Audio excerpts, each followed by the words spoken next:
કે મેનું શું છું. સ્નેહ મિલનનો મતલબ આ નથી. હકીકતમાં સ્નેહ મિલનનો મતલબ છે મિત્રો, સ્નેહ એટલે પ્રેમ અને મિલન એટલે મળવું. એટલે સ્નેહ મિલન એટલે પ્રેમથી મળવું. આપણે આજે ગામના બધા લોકોને ભેગા થતા હશું ક્યાંક ને ક્યાંક, પણ આજે આખું ગામ, માંડળ ગામ અને સુરત એક જગ્યાએ ભેગું થયું છે. આપણે બધાને એકબીજા સાથે હળીમળીને મળવાનું છે. આમાં ઘણા એવા લોકો છે કે એકબીજાને ઓળખતા નહીં હોય. આજે આપણે એકબીજાને ઓળખાણ કાઢવાની છે, બધાને સાથે રહેવાનું છે, જેથી કંઈ પણ પ્રકારની આપણે તકલીફ પડે તો એકબીજા સાથે રહી શકે. અને આપણે હવે કાર્યક્રમની શરૂઆત કરીએ. પ્રાર્થના માટે કહેવું હોય તો કહી શકાય કે ઈશ્વર સાથેનો ટેલિફોનિક સંવાદ એટલે પ્રાર્થના. ઈશ્વર સાથેનો ટેલિફોનિક સંવાદ એટલે પ્રાર્થના. મન સાથે જોડતો અંતરનાદ એટલે પ્રાર્થના. અંતરમાં જગાડે આત્મવિશ્વાસ અનોખો, અંતરમાં જગાડે આત્મવિશ્વાસ અનોખો, વિશ્વાસ, પ્રેમ અને અનુભૂતિનો સાધ છે પ્રાર્થના. તો આપણે આપણા કાર્યક્રમની શરૂઆત પ્રાર્થનાથી કરીશું. તો સરસ મજાનું પ્રાર્થના ગીત લઈને આવે છે નકુમ નિયંતીબેન હરેશભાઈ. હું નિયંતીબેનને વિનંતી કરીશ કે તેઓ પ્રાર્થના ગીત રજૂ કરે કે જેના શબ્દો છે, હું કરું વિનંતી માં આપને. નકુમ નિયંતીબેન હરેશભાઈ.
જયંતભાઈને ખૂબ જ સરસ મજાની પ્રાર્થના રજૂ કરી.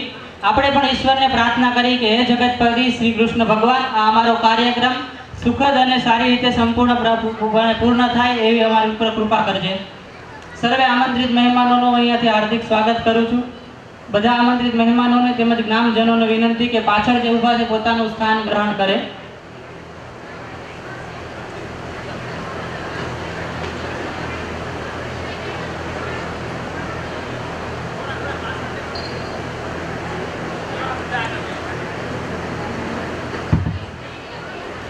આપણે ખૂબ જ સરસ મજાની પ્રાર્થનાથી આપણા કાર્યક્રમની શરૂઆત કરી છે. હવે કાર્યક્રમને આગળ વધારતા કોઈ પણ કાર્યક્રમ માટે આપણે હંમેશા દીપક જલાવી અને કાર્યક્રમની શરૂઆત કરતા હોઈએ. દીપક છે એ પ્રકાશનું પ્રતીક છે અને પ્રકાશ એ જ્ઞાનનું પ્રતીક છે. ઈશ્વર એ સર્વ પ્રકારના જ્ઞાનના અધિષ્ઠા છે અને જ્ઞાનના ઉદ્ગમતા છે. આપણે દીપ પ્રાગટ્ય દ્વારા ભગવાનને પ્રાર્થના કરી કે હે ઈશ્વર, અમારું આ સ્નેહ મિલન અને અમારા ગાળાવેલા રહી એટલે દીપ પ્રાગટ્ય કરી અને આપણે આપણા કાર્યક્રમની શરૂઆત કરીએ. હું સર્વે આમંત્રિત મહેમાનો અને ટ્રસ્ટીગણને વિનંતી કરીશ કે તેઓ દીપ પ્રાગટ્ય માટે આગળ આવશે. તેમજ સલાહકાર સમિતિના અધ્યક્ષ છગનદાદાને પણ વિનંતી કરીશ, ભરતભાઈ કાતરિયાને વિનંતી કરીશ અને સલાહકાર સમિતિના બાકીના બધા સભ્યોને વિનંતી કરીશ કે તેઓ દીપ પ્રાગટ્ય માટે આગળ આવે. આમંત્રિત મહેમાનો, ટ્રસ્ટીગણ અને સલાહકાર સમિતિના બધા સભ્યોને નમ્ર વિનંતી કે આપણે કાર્યક્રમની શરૂઆત કરવા જઈએ છીએ તો દીપ પ્રાગટ્ય માટે આગળ આવે.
બધાને યાદ છે તો આપણે જે મહારાજ થયેલો એની એક ઝાંખી અહીંયા નિહાળવાની છે. આપણા જ ગામની બહેનો દ્વારા સરસ મજાની મહારાજની ઝાંખી તૈયાર કરી છે. તો આપણા ગામની બહેનોને વિનંતી કરીશ કે પોતાની કૃતિ લઈને આવે, જેના શબ્દો છે શ્રી વલ્લભ નિરખવાને ચાલો સાહેલડી.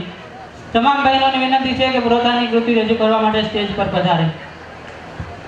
જે બાળકો સ્ટેજ ઉપર ઊભા છે તેને નમ્ર વિનંતી કે નીચે આવી જાય. ઉપર જે બાળકો ઊભા છે, જે કૃતિઓમાં જેને ભાગ નથી લીધેલો, બધા બાળકોને વિનંતી છે કે નીચે પોતાનું સ્થાન ગ્રહણ કરે.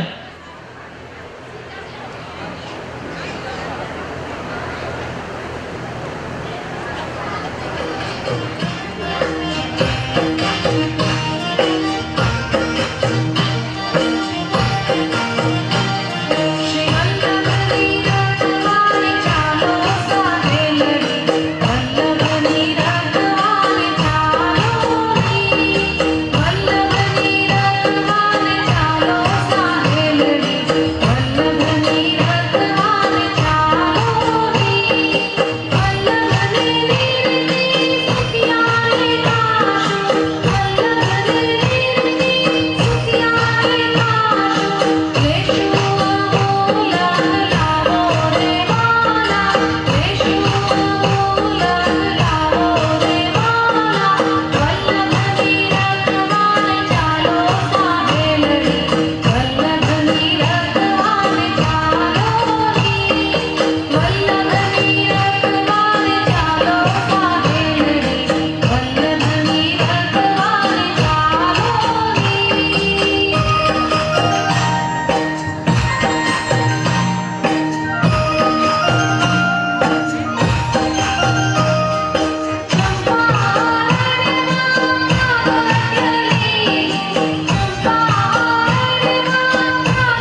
જોરદાર તાળીઓ થઈ જાય આ કૃતિ માટે.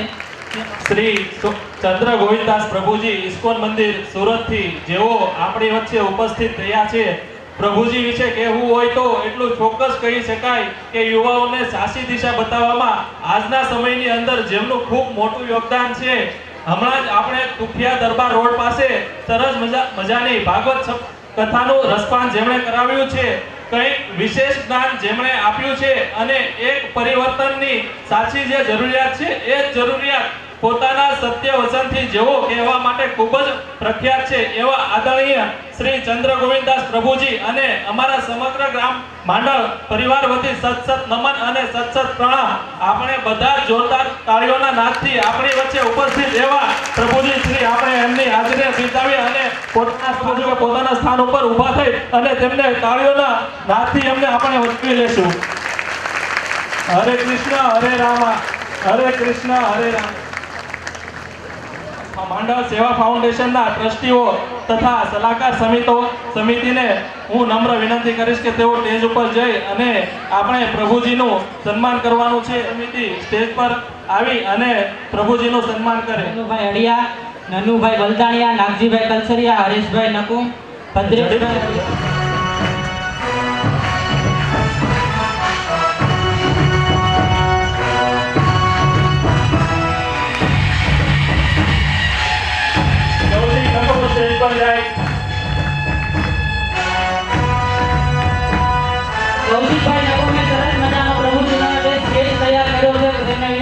સ્ટેજ ઉપર જાય અને પ્રભુજીને સ્ટેજ અર્પણ કરે.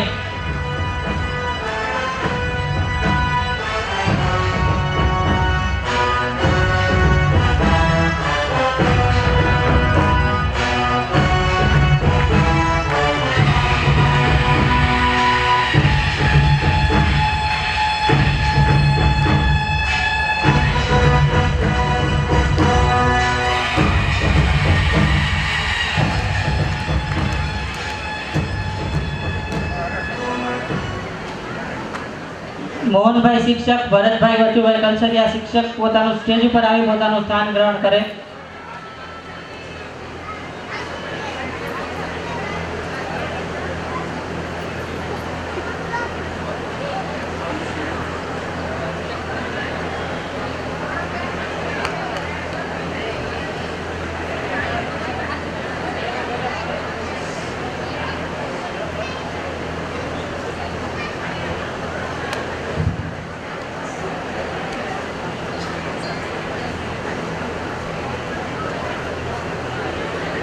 મિત્રો, કોયલને કુંજ વિના ન ચાલે, ભમરાને ગુંજ વિના ન ચાલે. કોયલને કુંજ વિના ન ચાલે, ભમરાને ગુંજ વિના ન ચાલે.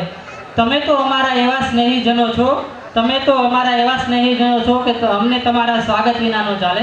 અમે માંડળ સેવા ફાઉન્ડેશન તરફથી તમારા બધાનું હાર્દિક શાબ્દિક સ્વાગત કરીએ છીએ. કોઈ પણ ફાઉન્ડેશન હોય, સંગઠન હોય, એમાં સંપ, સેવા અને સહકાર હશે ને તો જ સંગઠન જીવતું રહેશે, તો જ સંગઠન બનશે.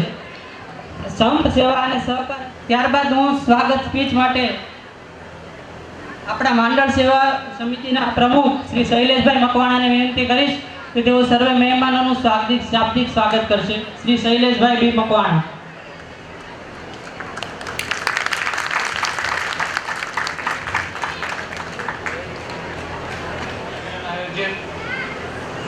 આપ સર્વ ભાઈઓ બહેનો વડીલો ગામડેથી આવેલા મહેમાનો આપણા આમંત્રણને માન આપીને આપણા આંગણે પ્રભુજી ચંદ્રગોવિંદ પ્રભુજી તથા દિનેશભાઈ કંસરિયા, દીપકભાઈ મકવાણા તથા દરેક ગામજનોને હાર્દિક સ્વાગત કરું છું.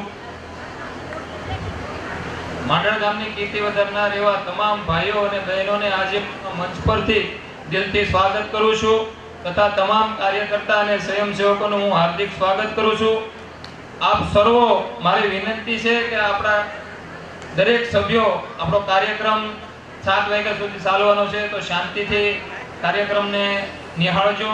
આપણી શિસ્ત અને સભ્યતા આપણે કાયમી જળવાઈ રહે એ માટે આપણે શાંતિથી આ કાર્યક્રમને નિહાળવાનો છે. અને માંડળ ગામના આગેવાન કમિટી અને માંડળ સેવા ફાઉન્ડેશનના બધા કાર્યકર કમિટી તરફથી હું બધા દરેક વ્યક્તિઓનું હાર્દિક સ્વાગત કરું છું. હરે કૃષ્ણ કૃષ્ણ કૃષ્ણ હરે હરે હરે રામ રામ રામ હરે. ખૂબ ધન્યવાદ ઉપસ્થિત સર્વ આ મંડળના ગામના જે સભ્યો છે અથવા રહેવાસીઓ છે અને જે પણ લોકો આ સંગઠન સાથે જોડાયેલા છે એમને હૃદયથી ધન્યવાદ કે આ સુંદર સ્નેહ મિલન પ્રસંગ જે છે. આમ તો સ્નેહ એટલે જાણે છે પ્રેમ, મિલનનો અર્થ છે મળવું. પ્રેમથી જ્યાં બધા ભેગા થાય છે, મળે છે, પોતાના હૃદયના ભાવોને વ્યક્ત કરે, એને આપણે કહીએ છીએ સ્નેહ મિલન. પણ આની વાસ્તવિકતા એ છે કે આવો સ્નેહ આપણો ક્યારેક ક્યારેક પ્રગટ થાય છે. તો વર્ષમાં એકવાર કે વ્યવહારિક રૂપમાં ક્યાંક ને ક્યાંક આપણે સ્નેહનું પ્રદર્શન કરતા હોઈએ છીએ. ક્યારેક ક્યારેક સ્નેહ કંઈક અલગ રૂપમાં પ્રગટ થઈ જતો હોય છે. પણ જો વાસ્તવિક સ્નેહ, પ્રેમ કોને કરવા જેવો છે અને આ પ્રેમ વાસ્તવમાં ક્યાં થાય, તો એનો એકમાત્ર એડ્રેસ જેને કહેવાય તો એ દ્વારકાધીશ ભગવાન કૃષ્ણ છે. કારણ કે એક વાત તો નિશ્ચિત છે કે જે ભગવાનને પ્રેમ કરે ને એ જ આ જગતમાં બીજા કોઈને પ્રેમ કરી. જેને ભગવાનમાં પ્રેમ નથી અને બીજાને પ્રેમ કરવાની ટ્રાય કરે ને તો એમાં ક્યાંક ને ક્યાંક સ્વાર્થ વચ્ચે આવે. કારણ શું છે કે ભગવાનમાં થયેલો પ્રેમ જે છે ને નિસ્વાર્થ છે, નિષ્કામ છે. અને આ સંસારમાં આપણે કોઈને ને કોઈને પ્રેમ કરતા હોઈએ છીએ એમાં કંઈક ને કંઈક સ્વાર્થ છે. અને સ્વાર્થ વગર તો કોઈ કોઈને પ્રેમ કરતું નથી.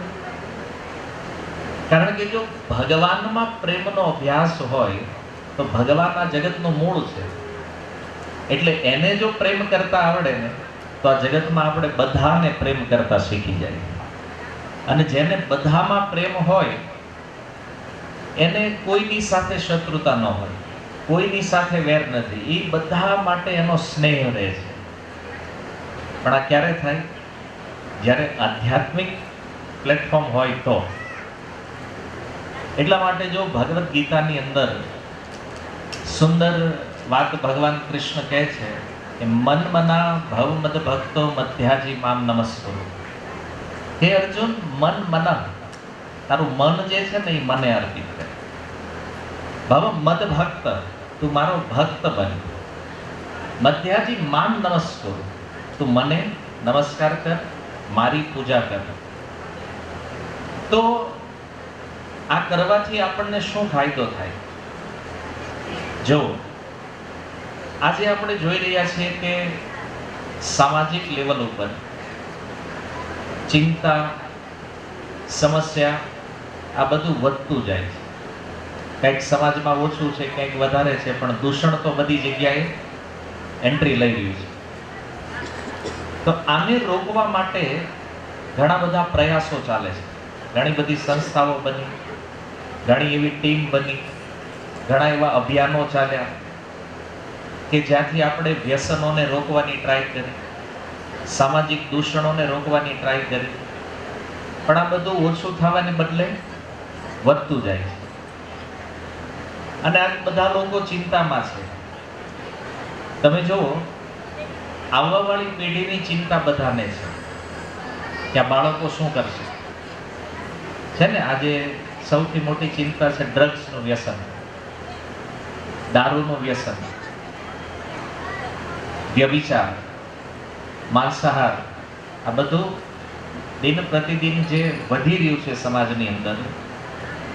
તો આના માટે માની લો કોઈ વ્યક્તિ એવું નક્કી કરે કે આપણે સરકારની પાસેથી કંઈક હેલ્પ લઈએ, તો જો સરકાર આપણી હેલ્પ કરીએ કે એમ નથી, કોઈ પણ હોય. કારણ કે 8મા ધોરણમાં કે 10મા ધોરણમાં ભણતા બાળકને ખબર છે ડ્રગ્સ ક્યાં મળે, દારૂ ક્યાં મળે. પોલીસને ખબર નથી, નેતાઓને ખબર નથી. વાત સાચી છે ખોટી? બાળકને ખબર છે ક્યાં મળે છે, એ બોલાને જ ખબર. તો તમે કમ્પ્લેન કોની પાસે કરવા જશો? તમને હોય તમારું બાળક બગડે છે અને એ આવા કંઈક નશામાં જઈ રહ્યું છે, તમે કોની પાસે મદદ માંગશો? સરકાર તો કે અમે કરશું, એનાથી કઈ થવાનું નથી. અચ્છા, એના માતા પિતાને કયો ઘરે કે ભાઈ તમારું બાળક આ રીતે કંઈક ગેરમાર્ગે જઈ રહ્યું છે, તો આના માટે તમે કંઈક કહો. તો કહેવાથી કોઈ સુધરતું નથી, એ આપણે જાણે. ભાઈ માતા પિતા કંઈક કે બાળકને ભાઈ તમારા નથી કરવું, તો એ કરતા નથી. તો હવે આપણી પાસે કોઈ માર્ગ નથી. ચલો ત્રીજો ઓપ્શન એ લઈ લઈએ. સામાજિક સંસ્થાઓ જે છે, સેવાકીય પ્રવૃત્તિઓમાં લાગ્યા, વ્યસન મુક્તિના અભિયાનોમાં લાગ્યા, તો એ કંઈક સમજાવીને ટ્રીટમેન્ટ 2-4 વર્ષ બંધ કરે, વળી પાછા ચાલુ થઈ જાય. આ તમને અનુભવ છે? તમે ક્યારેક વ્યસન મુક્તિ માટે શરતો મારી હશે કોઈની હારે, તો 2 વર્ષ હાલે, 3 વર્ષ હાલે, પણ પછી તો પાછી ઈચ્છા થાય કે હતા નાન્યા પાછા વયા જાય. અત્યારે જો સુરતમાં પણ એક સંસ્થા છે, ડ્રગ્સ છોડાવવા માટે 3-4 વર્ષ છોકરા ત્યાં રાખે, બધી ટ્રીટમેન્ટ કરે, બધું કરે, પણ પાછું આવ્યા પછી જે રિટર્ન આવ્યા છે એનો અભિપ્રાય લ્યો. તો એના ઘરવાળાનું કહેવું એવું છે કે ધીમે ધીમે પાછા એ લાઈનમાં ચડી રહ્યા છે. બરાબર? તો ત્રીજો ઓપ્શન પણ ફેલ. થોડા ઘણા અંશે સફળ થાય છે, પણ મોસ્ટ ઓફ ફેલ છે. તો હવે શું કરવું જોઈએ? સમાજની અધોગતિને બચાવવા માટે આપણી પાસે ઉપાય શું છે? ઉપાય છે ધર્મ. જ્યાં સુધી કોઈ ધર્મની શરણમાં ન આવે ત્યાં સુધી આપણી વ્યક્તિને બદલી ન શકે. કોઈ પણ વ્યક્તિમાં બદલાવ લાવવો હોય તો એની ચેતના, એની જે કોન્શિયસનેસ છે એને બદલવી પડે. અને ચેતના કોણ બદલી શકે? આ કાર્ય કેવલ ધર્મ કરી શકે. તો જે સનાતન ધર્મના આશ્રયમાં આપણે બેઠા છીએ, જે સનાતન હિન્દુ પરિવારમાં આપણો જન્મ થયો છે, તો આપણી પાસે આ વિજ્ઞાન છે. આપણે આખા વિશ્વને માર્ગદર્શન કરી શકીએ એમ છીએ શ્રીમદ ભગવદ્ ગીતા દ્વારા. પણ દુર્ભાગ્ય એ છે કે એ ગીતાનો ઉપયોગ આપણે કરતા નથી. વાત સત્ય છે. કેટલા લોકો ગીતા વાંચે છે રોજ? 1-2 વ્યક્તિ છે આખા સમાજ, અને 2 એટલે 4. આપણે ફેસબુક, વોટ્સએપ, સોશિયલ મીડિયા ઉપર લખતા હોય ગર્વ સે કહો હમ હિન્દુ હે. એક પ્રશ્ન પોતાની જાતને પૂછો તો કઈ વાત ઉપર ગર્વ થાય છે આપણને? આપણે હિન્દુ છે એમાં કઈ વાત ઉપર ગર્વ લઈએ છીએ આપણે? જો કપાળમાં તિલક નથી, ગળામાં તુલસી નથી, તોય કઈ અમે કૃષ્ણના ભગત છીએ. વાત સમજે? તો પાછા એમ કે હવે એ બધું દેખાડો નથી કરતા. પૈસા કમાવો ત્યારે બહુ કરો મોટો, તિલક લગાવો, તુલસી ધારણ કરો, ગર્વથી કહો કૃષ્ણ એ દ્વારકાધીશના દાસ છીએ. આ પાવર હોવો જોઈએ ગર્વ. પણ નથી, ખાલી લખીએ ગર્વ છે કહો. કોઈ વાત એવું, આપણું કામ જ એવું નથી એની ઉપર ગર્વ લઈએ કઈ. પણ જો આ ભગવદ્ ગીતા, આનાથી શું ચેન્જ આવે છે? તો ઇસ્કોન એના દ્વારા આપણે સમજી શકીએ. તમારામાંથી કોઈ વિદેશ ગયા હશે તો તમે જો આજે વિશ્વમાં એવો કોઈ દેશ નથી કે જ્યાં આ શ્રીમદ ભગવદ્ ગીતા નથી. અને આ ભગવદ્ ગીતાનું પરિણામ શું આવ્યું છે કે કોઈ મુસ્લિમ પરિવારમાં જન્મ લીધો હોય, કોઈ ક્રિશ્ચિયન પરિવારમાં જન્મ લીધો હોય, શીખ, બૌદ્ધ, જૈન, ઈસાઈ, કોઈ પણ ધર્મ, મજહબ, મત, એણે જ્યારે આ ભગવદ્ ગીતા વાંચી તો એને એવું લાગ્યું કે દુનિયાની અંદર સમજવા જેવું જે તત્વજ્ઞાન છે ને એ આ ભગવદ્ ગીતા છે. આ કોણ કહે છે? જેણે કુરાન પણ વાંચ્યું છે, બાઇબલ પણ વાંચ્યું છે, બીજું ઘણું બધું વાંચ્યું છે, પણ એને કીધું કે જે ગીતામાં છે એ બીજે ક્યાંય છે નહીં. અને આની અસર એ આવી કે જો એ વિદેશમાં જન્મેલા લોકો 24 કલાક નશામાં રહેવું, 24 કલાક માંસાહાર, વ્યભિચાર, આ એનું રૂટીન કામ હતું. આ બધું એ આજે એવા ભક્ત બન્યા છે કે જે ચા પણ નથી પીતા. વિચારો તો, બીજો તો હું નશો લેતા હોય, ચાય નથી પીતા. જેનો એક સમય એવો હતો જીવનનો જે 24 કલાક પીતા હતા, યા ચાય નથી પીતા. તો આટલું મોટું પરિવર્તન કેવલ કોઈના કહેવાથી નથી થયું. આ થયું છે ભગવદ્ ગીતા દ્વારા. એ ભગવદ્ ગીતા એમણે વાંચી અને એમણે જોયું કે જીવનનો ઉદ્દેશ્ય જે છે એ છે ભગવાન સાથે કનેક્ટ થવું, કૃષ્ણ સાથે કનેક્ટ થવું. અને આ એમણે કર્યું, એમને રિઝલ્ટ મળ્યું. તમે જુઓ 1965માં અમેરિકાની અંદર જે યુવાનો ડ્રગ્સ લેતા હતા, તો ભક્તિવેદાંત સ્વામી જ્યારે અમેરિકા પહોંચ્યા, એમણે કીધું કે અમારે સુખ જોઈએ છે. પ્રભુપાદે કીધું તમારી પાસે ધનની કમી નથી, ધન છે, સુખ સુવિધાઓ છે, કયું સુખ જોઈએ? બોલે મટીરિયલ હેપીનેસ નહીં, સ્પિરિચ્યુઅલ હેપીનેસ, આધ્યાત્મિક આનંદ ક્યાંથી મળવાનો? તો પ્રભુપાદે કીધું મારી પાસે એક એવો નશો છે. કારણ કે તમે જે નશો કરો છો ને, દુનિયાનું ગમે એવું ઊંચામાં ઊંચું ડ્રગ્સ હોય, પણ એ પીવો તો અમુક સમય નશો રે પછી ઉતરી જાય. પ્રભુપાદે કીધું આપણી પાસે એક એવો નશો છે, એકવાર ચડે પછી જીવનભર કોઈથી ઉતરે નહીં. પેલા યુવાનોને થયું કે આ લેવા જેવું છે, રોજ રોજ હું કામ ખર્ચો કરવો? કે એકવાર નશો કરી લ્યો, કાયમ માટે રહે. તો એને આ મંત્ર આપ્યો એમણે, હરે કૃષ્ણ કૃષ્ણ કૃષ્ણ હરે હરે, હરે રામ રામ રામ હરે. આ નશો છે, આપ્યો મંત્ર. તમે જો 1965 થી જેણે આ મંત્ર લીધો, જેણે આ ભગવાનનું નામ લીધું, આજે 50 વર્ષથી વધારે સમય ગયો, હજી સુધી નશો ઉતર્યો નથી. ગેરંટેડ. એવું નથી ખાલી થિયરીની વાત છે, પ્રેક્ટિકલ જુઓ. અને તમને આશ્ચર્ય થશે કે એવા 1, 2, 5 ના દાખલા નથી, લાખોની સંખ્યામાં આવા યુવાનો છે જે નશામાં હતા, એ આજે એવી ભક્તિ કરી રહ્યા છે કે એને જોઈને આપણને ભારતીયને શરમ આવે કે આપણે હિન્દુ છીએ તો આ ભજન આપણે નથી કરી શકતા. ક્યારેક રશિયા જવાનું થાય, જો 10 લાખ ભક્તો છે રશિયન, હિન્દુ એકય નહીં એમાં, કેવલ ક્રિશ્ચિયન અને મુસ્લિમ પરિવારના જન્મેલા લોકો છે. જેનું પરિવર્તન કોણે કર્યું છે? શ્રીમદ ભગવદ્ ગીતા, આ ભગવાનના નામે. તમે અમેરિકામાં જાઓ, યુરોપમાં જાઓ, ગલ્ફ કન્ટ્રીઝમાં જાઓ, ઇવન પાકિસ્તાન જેવા દેશોમાં પણ રથયાત્રાઓ નીકળી રહી છે. તમે કલ્પના કરી શકો? ત્યાં પણ ભગવાન જગન્નાથજીની રથયાત્રાઓ નીકળે. અને આ બધું કરવા વાળા લોકો કોણ છે? કોઈ પ્રોપર હિન્દુ છે કે અહીંથી ગયા છે એવું નથી. લોકલ લોકો ત્યાંના જે છે એ કરી રહ્યા છે. પણ આટલા મોટા પરિવર્તનની પાછળનો સોર્સ એ શું છે? શ્રીમદ ભગવદ્ ગીતા છે. એટલા માટે જો આપણે એક સારા પરિવારનું નિર્માણ કરવું હોય, કારણ કે પરિવાર સારું બને ને તો ગામ સારું બને. કારણ કે કુટુંબ મળીને જ ગામ બને, અને ગામ સારું હોય તો સમાજ સારો બને. કારણ કે ગામ મળીને જ સમાજ બને, અને જો સમાજ સારો હોય તો રાજ્ય સારું હોય, અને રાજ્ય સારું હોય તો રાષ્ટ્ર સારું હોય. એટલે શરૂઆત ક્યાંથી કરવાની છે? આપણાથી. તો તમે પણ ચાહો છો કે આવવાવાળી પેઢીઓને સુરક્ષા આપવી છે,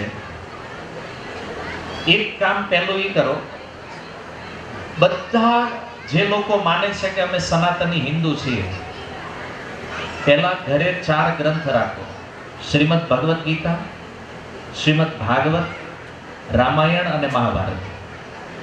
આ 4 ગ્રંથ પ્રત્યેક હિન્દુઓના ઘરે હોવા જોઈએ. ભલે તમે વાંચો કે નહીં, પણ તમારી જે પેઢીઓ છે એ વાંચશે, એ બાળકો વાંચશે, અને એનાથી પ્રેરણા લઈ અને એ લોકો ગેરમાર્ગે જતા બચશે.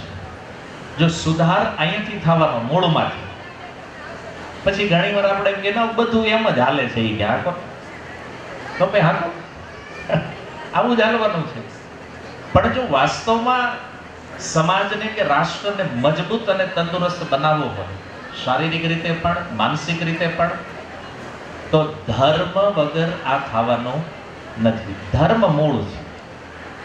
એટલા માટે એક અંતિમ વાત કહું કે સુખદેવજી ભાગવતમાં એક સુંદર ઉદાહરણ આપે છે કે જેવી રીતે કોઈ વૃક્ષના મૂળમાં કોઈ પાણી નાખે એટલે એના થડમાં, ડાળીએ, પાંદડે બધે પાણી પહોંચે.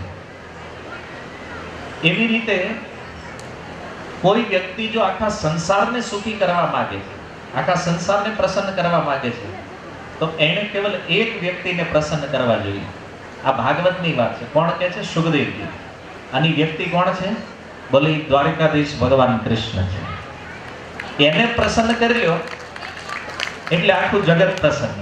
અને મહાભારતનો એ પ્રસંગ તમે જાણો છો, દ્રૌપદીજી એક કણ ભગવાનને આપ્યો હતો અને એક જ કણમાં આખા વિશ્વને સંતુષ્ટ કરી નાખ્યું હતું, આખા જગતને તુષ્ટ કરી નાખ્યું. એટલા માટે કારણ કે ભગવાન કૃષ્ણ જે છે ને એ મૂળ છે બધા. એટલે એને પ્રસન્ન કરશો તો આખું જગત પ્રસન્ન થશે, અને એને છોડીને ગમે એટલા પ્રસન્ન કરશો તો એ અમુક દુઃખી જ રહે. હોય ને વાંધો તમને એવું તો તમારાથી આખું ગામ સુખી છે, પ્રસન્ન છે, હે? તમે ટ્રાય કરો છો બધાને સુખી કરવાની, પણ કોકને કોકને વાંધો રહી જાય. પણ આ વાંધો સુલટી જાય. જો કૃષ્ણ પ્રસન્ન થઈ ગયા તો જગત પ્રસન્ન થઈ જાય. તો આપણે પણ સમાજને વાસ્તવમાં સ્નેહમાં બાંધવો છે, તો એનું મૂળ ધર્મ છે. અને જ્યારે કોઈ ધર્મ સાથે જોડાય, કોઈ પોતાના મૂળ સાથે જોડાય, તો નિશ્ચિત રૂપમાં એનું પોષણ થવાનું છે. અને જે ધર્મથી જુદા પડી ગયા છે તો એ વૃક્ષને તો સુકાવાનું છે. એને જે ઝાડે જમીનની પકડ મૂકી દીધી, જે મૂળે, એનું તો સુકાવાનું નક્કી છે. એમ ધર્મની પકડથી જે દૂર નીકળી ગયા છે તો આનો વિનાશ નિશ્ચિત છે. અને આપણે હવે વિચાર કરવાનો છે કે આ વિનાશ બાજુ જઈ રહેલા સમાજને જો આપણે પાછો વાળવો હોય તો એનો એકમાત્ર ઉપાય શ્રીમદ ભગવદ્ ગીતા છે. અને એટલા માટે તમને એક વિનંતી છે કે ભગવદ્ ગીતા ઘરે રાખો, પ્રતિદિન એક શ્લોક વાંચો. સાંજના સમય બધા ભેગા થાય ઘરે, આખું પરિવાર 5 મિનિટનો ટાઈમ લાગે એક શ્લોક વાંચવા માટે. એક જણ વાંચે, પરિવાર બેસીને સાંભળો. આવી યુનિટી શરૂ કરો ઘરથી, તો તમે રાષ્ટ્રનું કલ્યાણ કરી શકો છો. આપણે પછી એવો નથી વિચારવાનું કે એકલો વ્યક્તિ હું શું કરું. આ દુનિયામાં જે જે ક્રાંતિઓ થઈ છે ને એકલા વ્યક્તિએ શરૂ કરી છે. તો આની શરૂઆત આપણે આપણા પરિવારથી કરવાની છે. કે ઘરે પહોંચો, શ્રીમદ ભગવદ્ ગીતા લાવો ને એક શ્લોક ડેઈલી વાંચવાનો, આખા પરિવારે સાથે બેસીને 5 મિનિટ. પછી જેમ જે કામ હોય એ કરો. તો પહેલા છે ગ્રંથોને લાવવાના છે, લાવીને મૂકવાના નથી પડતી. પછી એનું વાંચન કરવાનું છે. ભાઈ રામાયણ વાંચો, પરિવાર સાંભળે. રવિવારે રામાયણનો ક્લાસ રાખો ઘરે. પછી અમુક સમયે મહાભારત વાંચો. આ ઈ એક વાત છે, ઘણા કે મહાભારત ઘરે ન રખાય. મેં પૂછ્યું એક જણને, શું થાય રાખવી? ઈ કે થાય.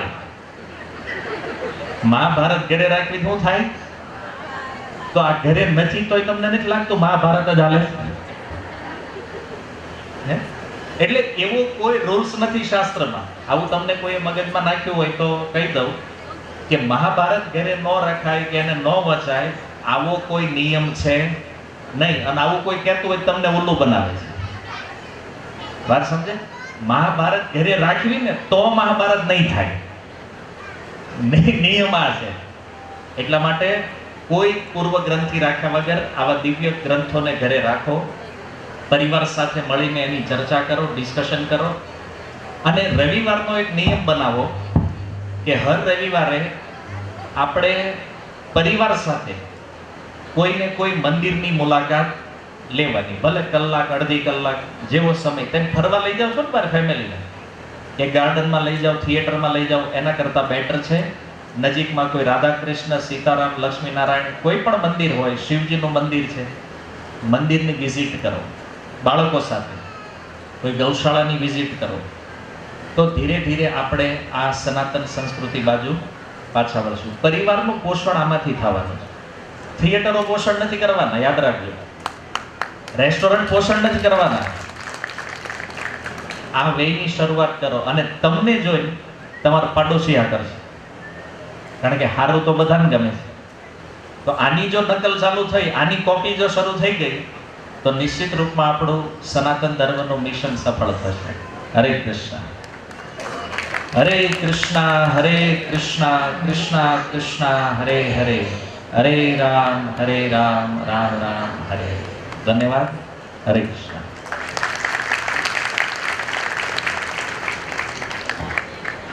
ખૂબ ખૂબ આભાર મહાપ્રભુજી. આપનું વક્તવ્ય અમે શ્રવણ્યું અને આવી જ રીતે અમારા પ્રેરણા સ્ત્રોત બનતા રહેજો અને તમારી જીવનશૈલીથી સમાજનું કલ્યાણ હર હંમેશ થતું રહે તેવી વિચારધારા સાથે અમે તમને સત નમસ્કાર કરીએ છીએ. અને આગળ કાર્યક્રમને વધારતા એમ કહેવાય કે વિટામિન ડી ખબર તો હશે જ તે વિટામિન ડી. કોઈ પણ કાર્યક્રમ હોય તો દાન વગેરે આપણે કોઈ પણ કાર્યક્રમ કરી શકતા નથી. કે દાતા વિના ધર્મ સુનો, દાતા વિના ઘર ગામ, દાતા વિના ધર્મ સુનો, દાતા વિના ઘર ગામ, દાતા વિના આ જગમાં થઈ શકે નહીં કોઈ કામ. દાતાની દિલાવરી તો જુઓ સાહેબ, દાતાની દિલાવરી તો જુઓ સાહેબ, એ છૂટા હાથે કરે છે દાન. દાતા થકી હર કાજમાં ફૂંકાય છે જોને પ્રાણ, દાતા થકી હર કાજમાં ફૂંકાય છે જોને પ્રાણ. એવા જ આપણા આ માંડલ 10મા સ્નેહ મિલનની અંદર સંપૂર્ણ ભોજન ખર્ચના દાતા કરશનભાઈ, એટલે એમ કહેવાય કે પોતાના માટે વાપરે તે પૈસો અને બીજાના માટે વાપરે તે લક્ષ્મી. પોતાના માટે વાપરે તે પૈસો અને બીજાના માટે વાપરે તે લક્ષ્મી, પણ લોક સેવાના કામે વાપરે તે મહાલક્ષ્મી. તેવી કર્ણ જેવી દાનો વૃત્તિ ધરાવનાર આપણા આજના સ્નેહ મિલનના સંપૂર્ણ ભોજન સમારંભના દાતાશ્રી. અને આમ તો એમ કહેવાય કે ભાઈ આ પરિવારની આપણે ઓળખાણ કરાવવાની જરૂર નથી, પણ તોય છતાં કહીએ કે ભાઈ કાશીબા હોસ્પિટલ પરિવારના સર્વે સર્વા શ્રી કરશનભાઈ જસાભાઈ કંસરિયા, જેને આપણે ખૂબ ખૂબ તાળીઓથી વધાવીશું. અને એમ કહેવાય કે ભાઈ આ વિશાળ વટવૃક્ષ જેના થકી ઉછર્યું એવા જ એમના સુપુત્ર શ્રી અને સેવાભાવી અને નિખાલસ સ્વભાવના શ્રી ડોક્ટર દિનેશભાઈ અને તથા મુકેશભાઈ તથા એના સહપરિવારને નમ્ર વિનંતી કે તેઓ સ્ટેજ ઉપર આવી અને પોતાનું સન્માન સ્વીકારશે. કરશનભાઈ જસાભાઈ કલસરિયા તથા ડોક્ટર દિનેશભાઈ અને મુકેશભાઈ તથા સહપરિવારને નમ્ર વિનંતી.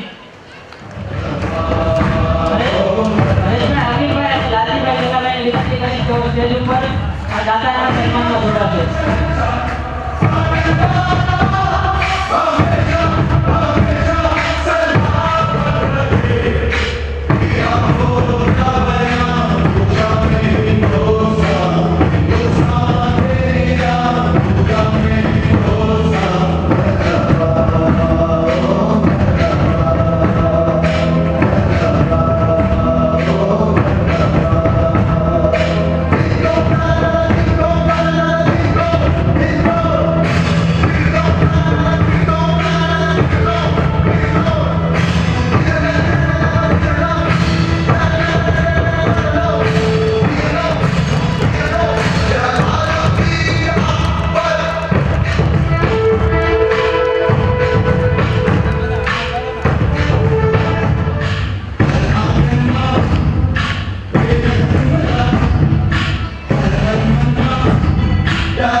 દાતા છે શ્રી પાચાભાઈ મકવાણા. તેના વતી હું દીપકભાઈ પાચાભાઈ મકવાણા, શિવ કોટન ઇન્ડસ્ટ્રી સાવરકુંડલા, તેમને વિનંતી કરી સ્ટેજ ઉપર આવે અને પોતાનું સન્માન સ્વીકારે. દીપકભાઈ પાચાભાઈ મકવાણા જે તો જેનો પરિવાર ઉપસ્થિત હોય બધાને નમ્ર વિનંતી કે સ્ટેજ ઉપર આવી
બધાને નમ્ર વિનંતી કે નીચે પોતાનું સ્થાન ગ્રહણ કરે. ખૂબ ખૂબ આભાર બંને દાતાશ્રીઓ. આવી રહ્યા સારું છે. કોઈને પણ દાન લખાવવું તો અહીંયા આવી અને દાન લખાવી શકે છે. જેને જેટલું વરાળવું એટલું વરખી શકે છે. આમાં કોઈને કોઈ જ પાબંદી નથી. ત્યારબાદ આપણા સરસ મજાના કાર્યક્રમને આગળ વધારતા આપણે એક કૃતિ નિહાળવાની છે. તો આપણા જ ગામની બાળાઓ સરસ મજાનો એક ગ્રુપ ડાન્સ કૃતિ લઈને આવે છે, જેના શબ્દો છે શ્રી હરિસ્તોત્ર. તમામ બાળાઓને વિનંતી કરીશ કે તેઓ કૃતિ રજૂ કરવા સ્ટેજ ઉપર પધારે.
તાળીઓથી આપણે એવા દાનને વધાવીએ. 1100 રૂપિયા મહેશભાઈ સાકડિયા તરફથી. 500 રૂપિયા કાળુભાઈ મથુરભાઈ પવાડ તરફથી પણ મળે છે. જોરદાર તાળીઓથી આપણે બધા જ દાતાઓને વધાવી લઈએ. 500 રૂપિયા અમીરભાઈ નકુમ તરફથી.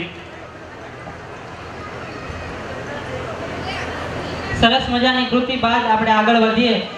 મિત્રો આપણે કહી શકીએ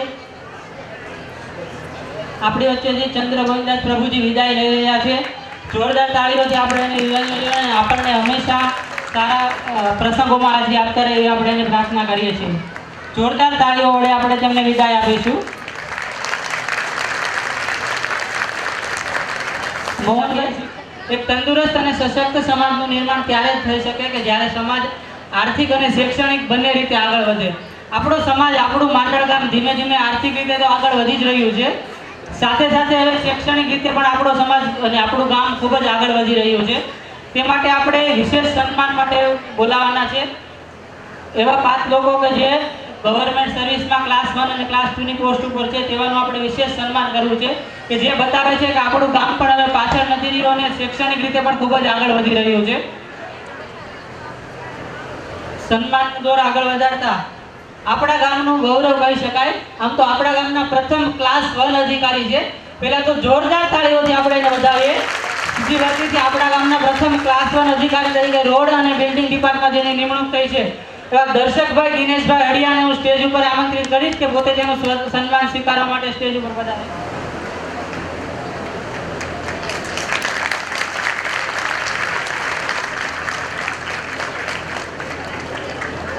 ખૂબ ખૂબ આભાર ડોક્ટર દિનેશભાઈ કલસરિયા. અને હું હવે હરેશભાઈ મગનભાઈ કાતરિયા જે ક્લાસ 2 વિભાગ પાણી પુરવઠા વિભાગમાં હાલ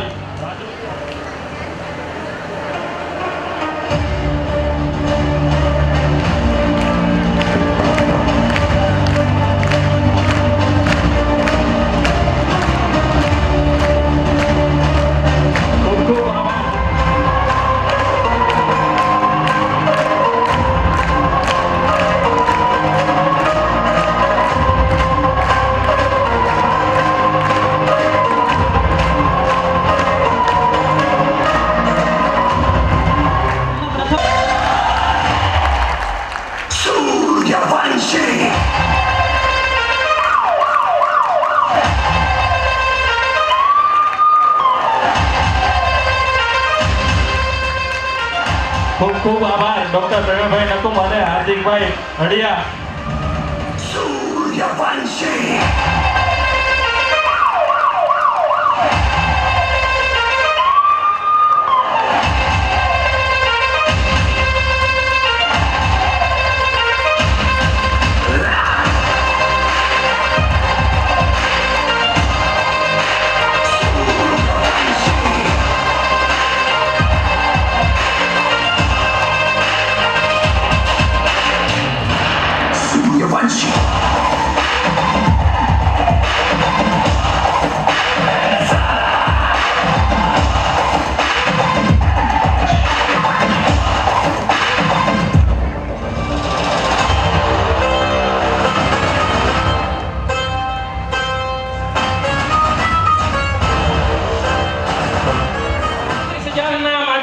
દાતાશ્રી એવા દુલાભાઈ ગદાભાઈ મકવાણાને હું નમ્ર વિનંતી કરીશ કે તેઓ સ્ટેજ ઉપર પોતાનું સન્માન સ્વીકારવા માટે આવશે. અને છગનભાઈ ટપુભાઈ નકુમને હું નમ્ર વિનંતી કરું કે તેઓ દુલાભાઈ ગદાભાઈ મકવાણાનું સન્માન કરશે શિલ્ડ અને બદલાસરથી.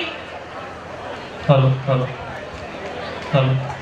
આમ તો આપણે 31,000 દુલાભાઈ ગદાભાઈ મકવાણા પાસેથી લેવાઈ ગયા છે, પણ આપણે આવતા વર્ષમાં 11મો સ્નેહ મિલન સમારોહ જેમાં આપણે દુલાભાઈ ગદાભાઈ મકવાણાને ઇનામ વિતરણના દાતા બનાવવામાં આવશે.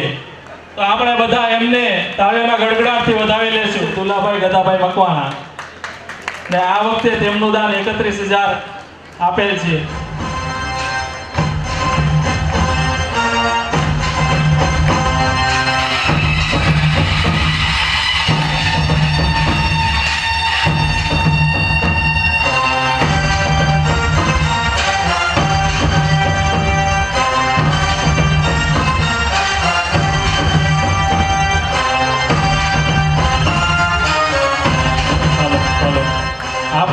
2500 રૂપિયા.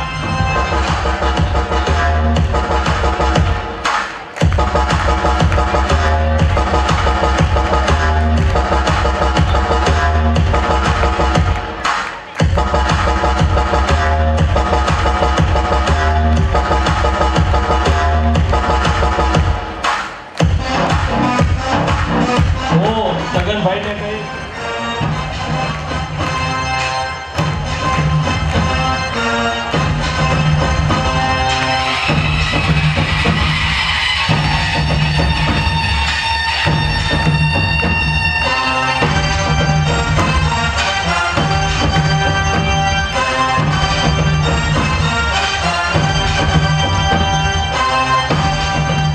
હવે આપણા આગળના આજીવન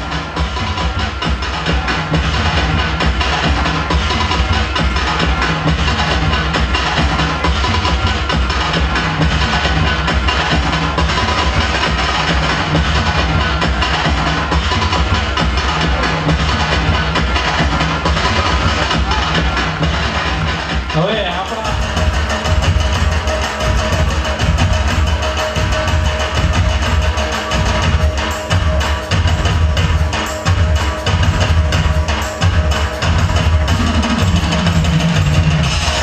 અને એક 501 ભોળાભાઈ સસરાભાઈ હડિયા તરફથી દાન આવે છે.